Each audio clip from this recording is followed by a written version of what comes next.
Hi, I'm Darren Palmer, and this is Almost Home, a podcast about dreamers still finding their place. My career has taken me many places, from design studios to your TV screen.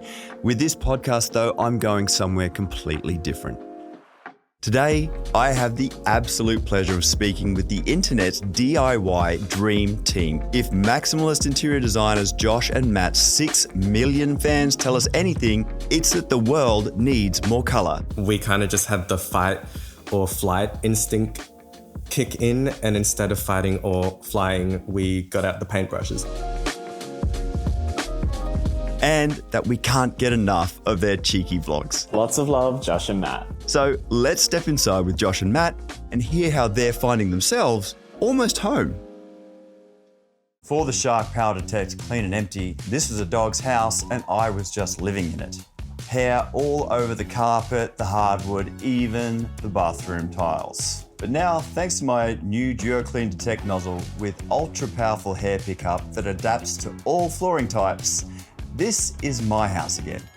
Pups, roll around all you want. There's a new sucker in town. PowerDetect Clean and Empty by Shark. Shark's most powerful cordless vacuum.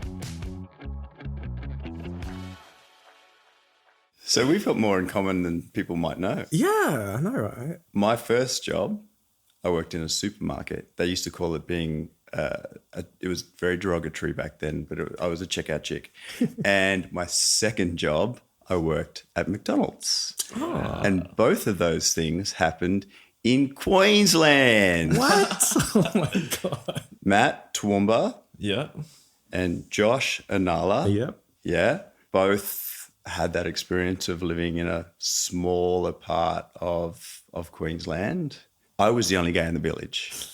Right? Like, what was it like for you? Well, I guess it was like I was the only gay in the village as well, but I was growing up telling myself I wasn't the gay of the village. Hi, me too. Yeah. So, and look at us now. Yeah, exactly. Life's a lot more fun when you embrace it. Okay, so you leave Toowoomba, you go to Brisbane, I assume, and then you meet Josh. Then what happened? Well, it was pretty fast paced, wasn't it? It was, yeah.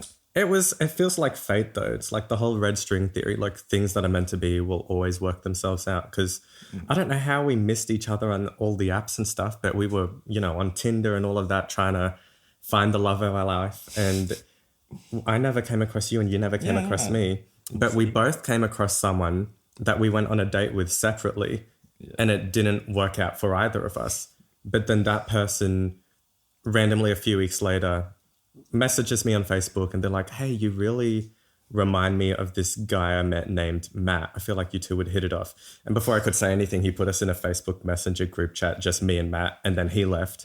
Yeah. And then we were there to talk. And to this day, we still have our first conversations, which is crazy. You met on social media. We did, yeah. Wow. This is the social media love story. I love that so much. That's crazy. Okay, so growing up in Toowoomba in the 90s, early 2000s, what did home look like? Well, so, I grew up, my parents split when I was young, so it was mainly my mum and my two siblings. So my brother's like severe autism, so that was a bit of a different dynamic growing up. But it was just kind of us, and me and my sister were like best friends. And I was pretty introverted my whole life. Like I found like video games pretty early on in my life, and that was like, what I like to do with my spare time, like pretty much throughout my whole childhood and teenage years. So you would never have thought that I would become like an influencer. It was completely I opposite. was going to say, the irony. Yeah. But it's not that ironic because I'm quite similar. I'm actually, surprisingly, really introverted. Mm-hmm. And I would prefer to be at home with my husband or with some friends. And as an introvert, I'm happy in front of people. Mm-hmm. So a crowd of people freaks me out. But being in front of a crowd of people, absolutely not a problem. Okay. Anyway, so it's not a big surprise. So your room, describe it to me. Well, we lived in rentals. So there was one house that we like owned, and then I got to paint my room green, and I was like so excited because green was my favorite color. But honestly, I chose a pretty horrible shade of green. Like, I wouldn't do that again. And this is why I'm in charge of the paint color. Okay, well, we'll get to that in a second. Tell me about your childhood, Josh, in Anala. I have a Filipino mom, and I feel like that really helped merge like two very different cultures. And I had a big family. I've got 3 brothers and 1 sister, so I'm a family of 7. And growing up, we were in government housing, and I never had my own room. I shared my room with 2 other brothers. So for me, I dove into interior design quite early as a child as a form of escapism. So I remember I had this like corner of the room, and then the other corner was my 2 brothers, and they had the bunk bed.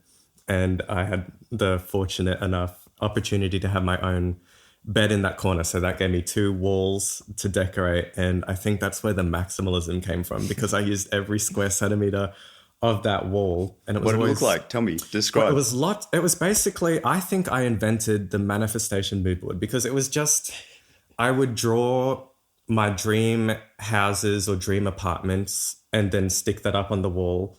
And then the other things were my dream cars or my dream views. It was basically just like what I wanted to be or aspire to have when I grew up. My life now is a reaction to that room I grew up in. Yeah. It's not a continuation of it. Yeah.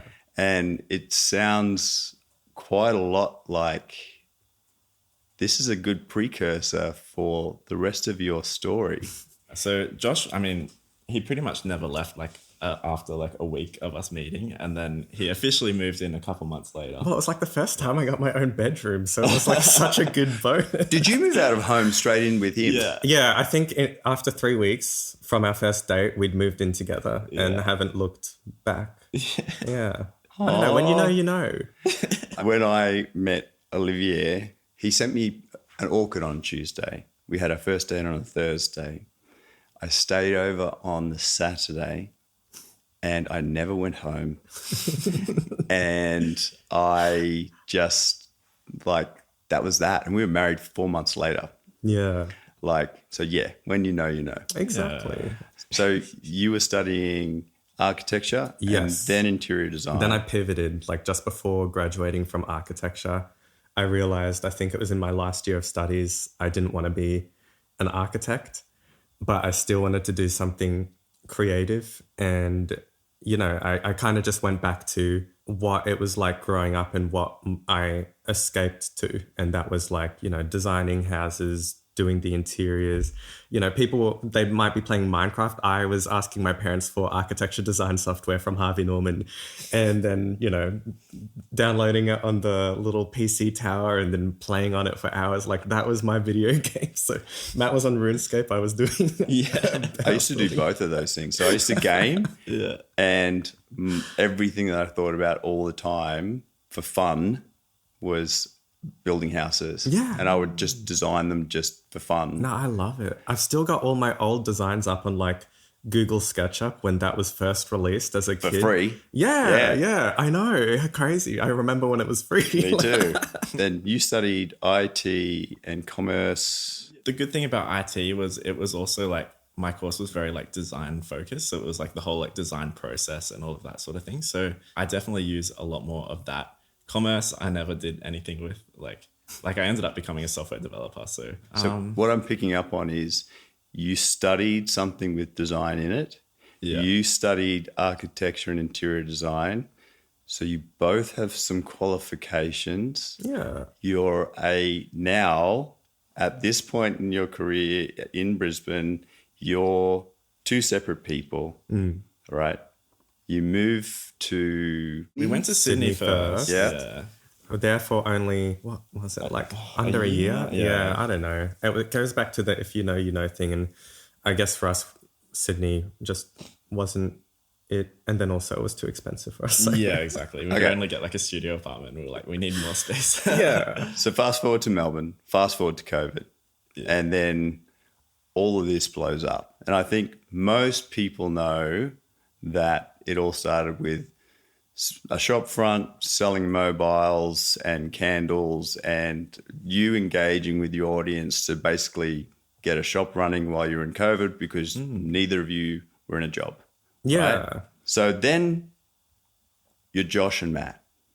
And you're Josh and Matt, right? Yeah. So first of all, why Josh and Matt? Why not Matt and Josh? Well, it can be. Huh? I think it should be interchangeable. And whenever we No. That ship has sailed because the brand now is Josh and Matt. The reason it's Josh and fair, Matt is because I started it on my own first. Yeah. It originally was called Josh Jessup Design. Yeah. And it was originally, I don't know if I'd talked about this law, but it was even before the art brand. I started pivoting by buying things off Marketplace and then trying to like resell it or thrift things and then kind of have my own shop front on Facebook Marketplace. So that was called like Josh Jessup Design.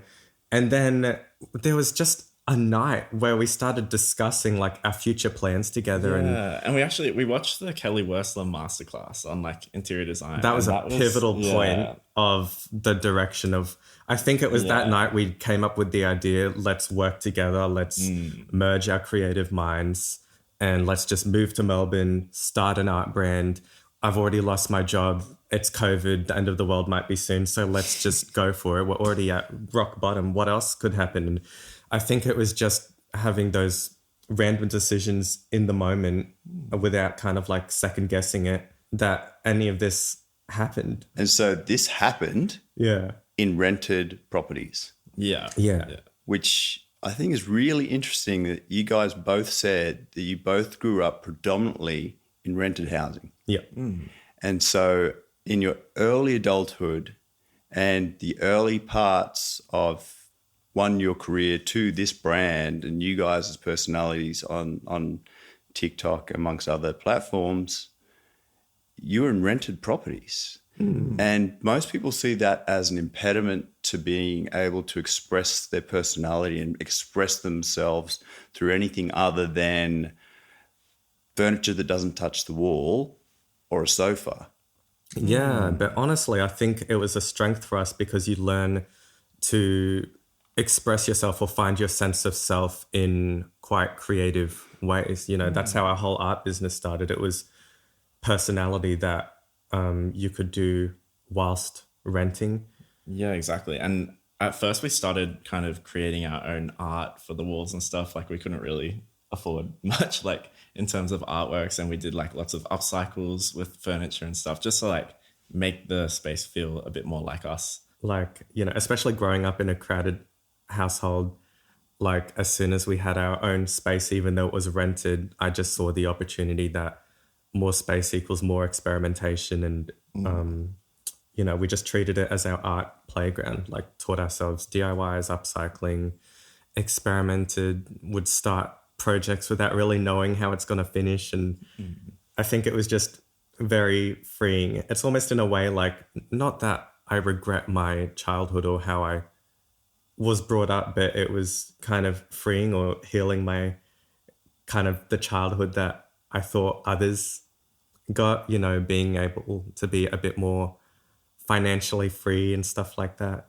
Because growing up, like as a kid, it kind of sticks with you when you are teased for things like having to thrift or do secondhand clothing and stuff like that. Back then it was not cool. And now we're in a position where you kind of get to, you know, I love bragging about, oh, this was on Marketplace, or, you know, 80% of our things are thrifted. So I think we're now in a position where we kind of get to heal our inner child and shift the needle and shift perspectives and, you know, look out for other kids out there that might be going through what I was going through as a kid. You certainly have created a large enough audience that the message is clear, that that's nothing to be ashamed of. In fact, the creativity that comes from having to be innovative in your thinking and creative in the way you go about finding things and also considerate of sustainability. I mean, that's like zeitgeisty. You guys are absolutely of now and you're of this time, and any young person that has your childhood as you had it would be like,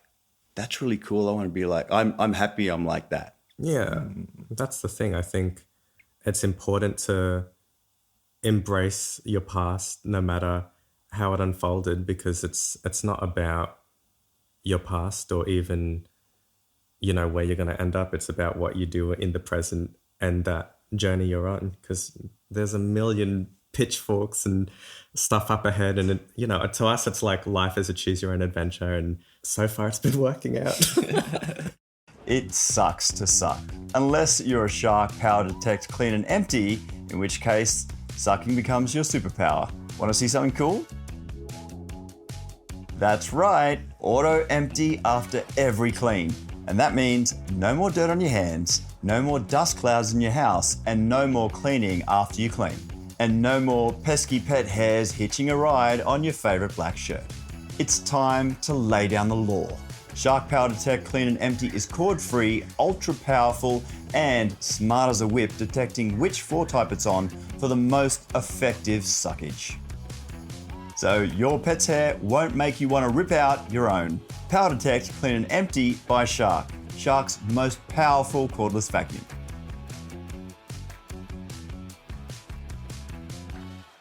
The last house? Yeah. That's the first time I saw you guys on social media. And I was like, how are they getting this past their landlord? Like, how, like, what do those conversations look like? Like, I don't know. I guess he had a bit more trust in us because we explained from the start that, like, you know, we've blown up on social media, and I kind of just told him, you know, we want to pay for a year's rent here, and I see it as like... Because we kept moving between like apartments. Like every 6 months we'd have to break our lease, and then we're like, we need more space. So like, oh my God, we were crazy. Yeah. And like, I don't know, we just kept like having the belief that it would work out and we'd be able to keep kind of scaling up. And then, yeah, I guess getting that house was like, you know, it was a crazy amount to pay for rent, but we were like, I feel like this has so much opportunity for us to continue with our, you know, our content and our designing and just... Well, that's the thing. I think early on, we realized that we'd stumbled upon a really crazy opportunity to kind of like just follow our dreams to the fullest. Because I remember when we were doing the art and stuff, like that was really fun and great. But then a brand from the US reached out, and the first brand deal was like more than all of our art and candles and mobiles combined for the last year of sales. And I think that really shifted perspective for me of like, you know, this is it. Like, if we just figure this out, like we can do what we love for life. And it was really exciting because it's funny, like now looking after back after the years, like I still want to eventually like start that art and design brand again, but we'll have like a really strong foundation to do it upon. Like we'll probably be doing all the furniture design and stuff in the back shed in a few years and, you know, seeing where it goes. But yeah, I think people will buy it. I think you might have an audience that's willing to buy anything that you sell. So that's, I think you should probably have a think about that when you've got a spare minute where you're not actually redoing a house. While I think about it, just for anybody listening that lives in a rented house, a rented apartment, what advice would you give them so that they can speak to a landlord to be able to maybe not do what you did, but something you could say to them to help them get a landlord across the line?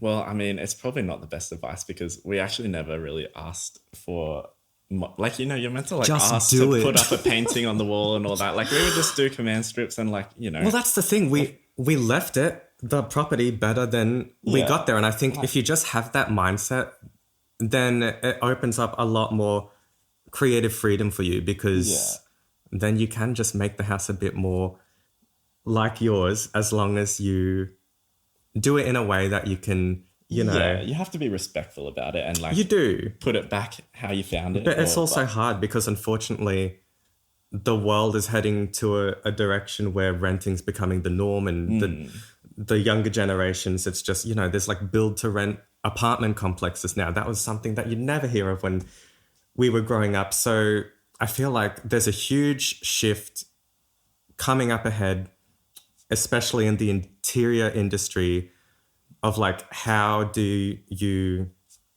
create a space for people that reflects who they are and makes a space feel like home when the idea of home is changing so fundamentally.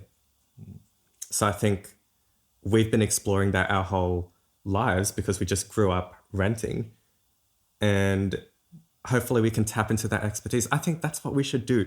We'll make sure that the art and furniture and stuff we design, whether you own or rent, like you can just use it. I feel like exactly. I think that's going to be so important in the future. Okay, that happened here on the podcast. Everybody heard it. I want my cut. Is this Shark Tank? Oh my God. I don't think you need to be pitching to me. I think I need a little bit of whatever fairy dust you guys got going on. I love that there's two things. It's better to ask for forgiveness than permission, or as Paris Hilton says, tell people what they want to hear and then do whatever the fuck you want. Yeah, honestly. Like if you can't... She's an oracle. I full-heartedly agree with that. So you achieved all of that in a rented house, all of that amazing stuff, which I also saw you dismantle. Oh my God, nightmare. Because we moved ourselves out. Yeah, I can't even believe that you, like, okay. These muscles are for show. I don't lift the boxes. I don't move the furniture. I just moved house actually on Friday. Yeah. And I had two very nice men come and take everything and put it in a van and sensibly move it to the next place. You guys did it yourselves. Yep. This is the folly of youth. Well, yeah, I mean, we need to enjoy it while we can. And, you know, our taste can be a bit stupid. Half the things here are marble or just very heavy. So it was a nightmare. I think in total, it was about 12 truck trips. Yeah. Because that's the thing. Like, I might be out of Inala now, but Inala's never leaving me. I'm always going to be frugal and smart with my money. And when we got the removalist quote, I was like 20,000. Fuck that. I'll move myself out, because that 20,000 can go to a lot better things. And we were already just scraping everything together to just get a mortgage on this house. Yeah. And I think that's what put everything to perspective. I was like, if, you know, us in the career and what we're able to do, and, you know, we still get knocked back by the first bank to get a mortgage and barely scraped through with the second bank. It was just like, how the fuck is anyone else even going to be able to do any of this? So if we want something, we'll like manifest it really hard. Like I remember when this house popped up and we'd start just driving in the middle of the night around the streets and stuff, just pretending we live here. And before we even got approved for the mortgage or anything. Just romanticizing the fuck out of it, because it was just like, I need to embody the reality I want. Yeah. And thank fuck it worked, because I feel like I'd be in a mental asylum by now, because there wasn't any other reality I wanted. Manifestation is real. Yeah, it really well, is. Yeah. You know, some people see it as being delusional, but I think in this day and age, and where society's going, a little bit of delusion goes a long way. Clearly you had an intention that you wanted your life to look the way it looks, but you really didn't have any gauge to really believe it would happen, right? Yeah. Do you have any sense of imposter syndrome? Yes. Yeah. That's one thing I thought would go away once, you know, we're at this stage of our life. It's like, it's so weird that it doesn't. Like, I don't know. It's just always like, I think because of how our career unfolded and just how big of a scale it's become, I'm always asking myself, like, you know, why us, and how on earth did this happen? And was it all just chance? Sure. I try to teach myself to center myself and not get too lost in the past or the future, and appreciate the present that I'm in. Easier said than done.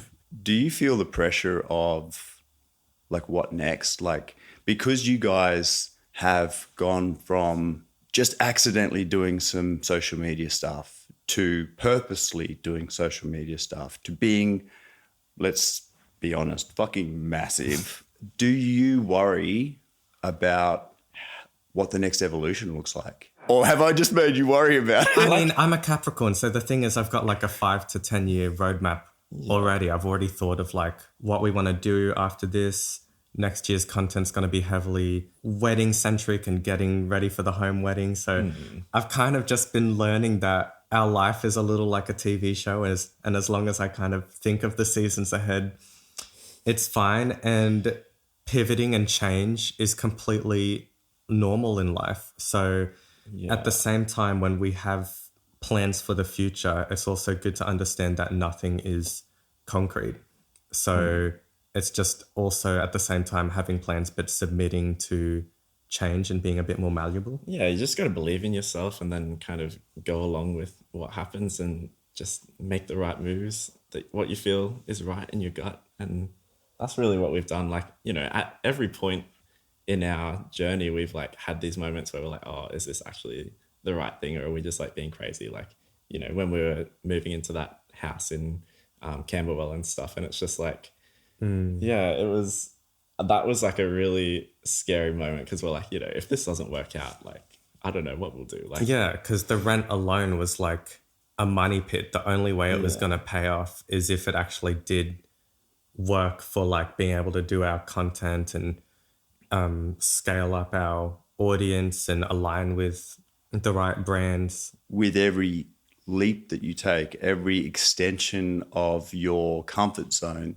that you push yourself out of, you have this sense of, oh my God, if this doesn't work, I'm in some serious trouble. So it has to work. And then when it works, you're like, oh, cool, this is my new normal. And then you're like, that's the next leap I'm going to take. And then you've got to extend yourself some more. Yeah. And the thing is, we're not always necessarily aligned on when the next leap is or what the next leap is. Like, what do you mean? well, you're always talking about like wanting to like build a house or get a bigger block of land. And then for me, I'm like, I'm fucking struggling just trying to plant everything here on the acre. So I'm like, I'm very happy not to move again for quite a while. Yeah. Forgive the way I'm going to phrase this, but you are a two-headed creative beast. And what happens if one head wants to go over there and the other head wants to go over there? Who wins the argument?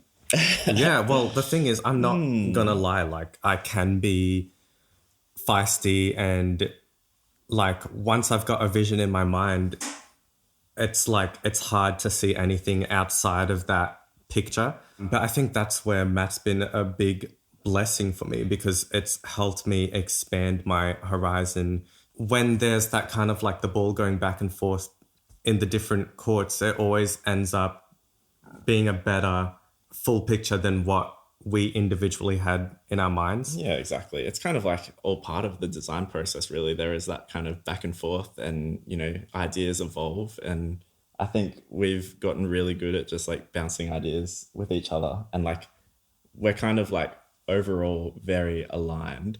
So when it comes to an idea that we're like, you know, we're struggling on this one thing, we can see the full picture together. We're on the path together, but we need to work out, you know, what the next move is. So I don't know, I think, and what's cool is like, you know, Matt has a very different design background where it is like the UX and UI and computer centric. And I think just having those different creative minds come together and seeing things from different points of view and perspectives, I've learned to see it as like mind expanding, I guess. It's like, you know, being in the creative field, you should be wanting to learn throughout the entirety of it. Like, there's never an end goal to me where it's like, finally, I've got all the knowledge of the world. Like, that's never going to happen. It should just always evolve over time. And that's the thing. I don't really see ourselves as like an authority in design. I guess it's more a perspective of design. And we don't necessarily know what we're doing. We're just doing it. It's funny because in our house, because Olivier is a cosmetics industry expert and I am me, I go to him, and he's got exceptional taste. I mean, he married me twice, right? So I say to him, babe, which one do you want? Do you want this one?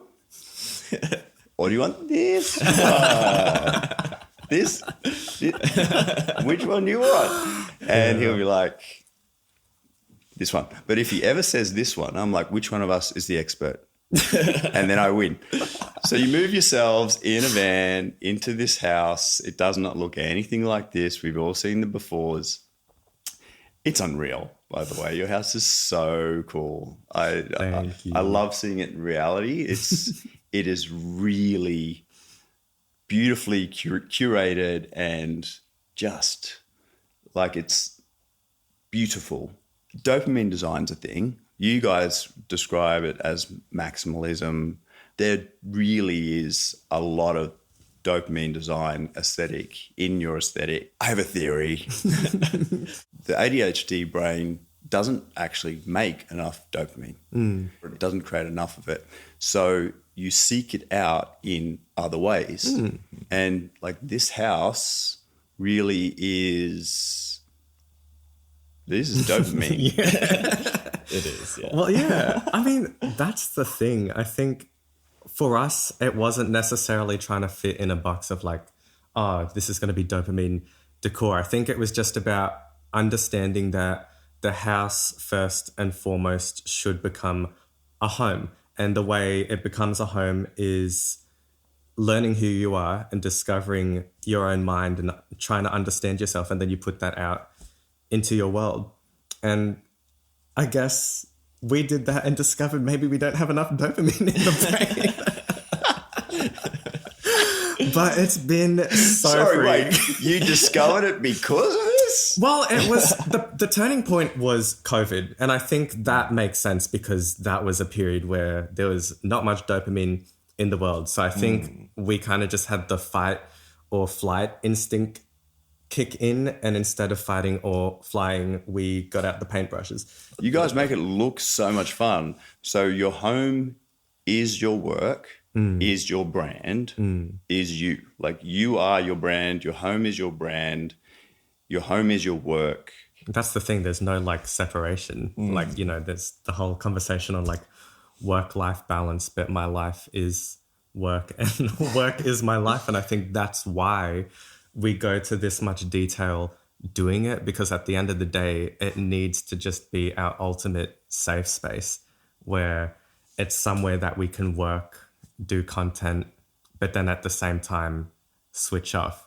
And that's the part that people don't see, where it's like, you know, we'll post a TikTok every 3 to 5 days. And then in those 3 days, I'm just like completely in my zone, doing the gardening, headphones on, just listening to nonstop music. And How do you enjoy home when there's no camera? Yeah, that's the thing. We're always just like planning new projects. So like we're kind of working, but like we enjoy it. well, I think a lot of it's also just, yeah, the garden.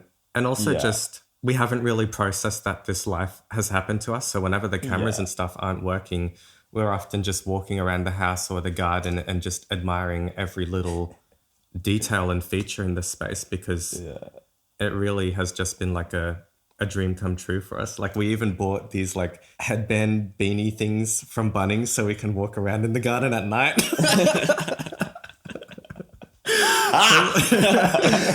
That must be something to look at. Well, it's good. You know, I'm glad that I found someone that also wants to put an elastic headband light on and walk around the garden in the middle of the night, because That's true love. Yeah. we would look crazy to everyone else. Speaking of true love, so wedding, that's happening. Yes. It is. Is that going to happen here? Yeah. So it was supposed to be the end of this year, but I think our ADHD just got a bit in the way and we've not planned anything for it. So we've pushed it back to the end of next year. Yeah. And like, because we are having it at home, like, you know, you only have your wedding once, hopefully. So, you know, we want the garden to be I had mine beautiful. twice, but Okay. Well, yeah. But yeah, like we want the garden to be like beautiful and just like the full potential of it. So we're pushing it back to next year. And it's good though, because the way we're doing it, it's like, have you seen the cost of like flowers or just hiring a venue? Yeah. We just put that towards like the mortgage. And then instead of paying for flowers, I've done like our own rose garden. And then in a year and a half, I'll have all the roses and flowers I could ever want to pick and and decorate. You know, there's a million different things. We'll probably start doing like floristry content next year or something like this. There's always something new to learn, and so many different creative angles you can come from. I love the frugality that you both experienced as kids, and how the necessity to be creative and to thrift, then to facilitate that through your home and your garden. And you can, not being derogatory, you can thrift your wedding. Yeah, and exactly. Like, that's so cool. You can actually make your wedding happen your way, in your space, in your home, with all the things you've grown and created together. Yeah. I mean, it's pretty special. No, it's so cool because not only I love saving money, but I also love being creative. So it's always just such a good excuse. Like, I want to buy like a kiln, and then we'll start learning how to do our own like dinnerware and stuff. And then that could be all the plates and cutlery and stuff that we use at our wedding. And it just makes it more special. And then I also get to save money and justify buying a kiln. So it's just like a full circle win-win. I'm like, oh my God, this is so cool. And I imagine you want your house finished to have the wedding at your house. Yeah, I mean, we'll never finish. We're going to presentable, I think. Yeah. Yeah, because the thing is, I don't know if it will ever finish. Yeah. There's always things we want to change. What's next? What's the next thing you're going to do in here? Well, we've just done our laundry, which is getting revealed very soon. Oh, that's a fun one. Yeah, that's like, it's our first like proper finished kind of room reveal. Yeah, that we've done like a complete transformation on. So I'm really excited to, show that. And then it's like, we'll eventually do the kitchen, and it will be kind of like to the level of the laundry, but it's like, which I'm so excited, because right now I hate our kitchen, the countertops falling apart. And this is what happens when you live in a house that was also renovating and content and all of that. You can't just do it all in one go. You chip away at it. I dream of that, honestly. My dream is to be able to have the time to buy a home and physically do the work, be on the tools, paint things, and just take my time doing it. Yeah. Like, life is so many demands and so many deadlines and so many like these deliverables. And then it'd be nice just to be able to go, oh, today I'm going to do this space. Yeah, exactly. Now, we've come to the end of our conversation. I would love it if you would do something for me. Yes. yeah. Sign us off with a... Oh, of course. Okay. All right. Are you ready? Okay. Right. Lots of love, Josh and Matt. And Dazza. And that's a wrap. Well, that was my conversation with the fabulous Josh and Matt. Those two are pure vibrants. They never fail to remind me that growing up is overrated, especially when it comes to decorating your home. If you enjoyed this episode, don't forget to like and subscribe and share it with a friend who'd love to hear it too. And thanks for joining me.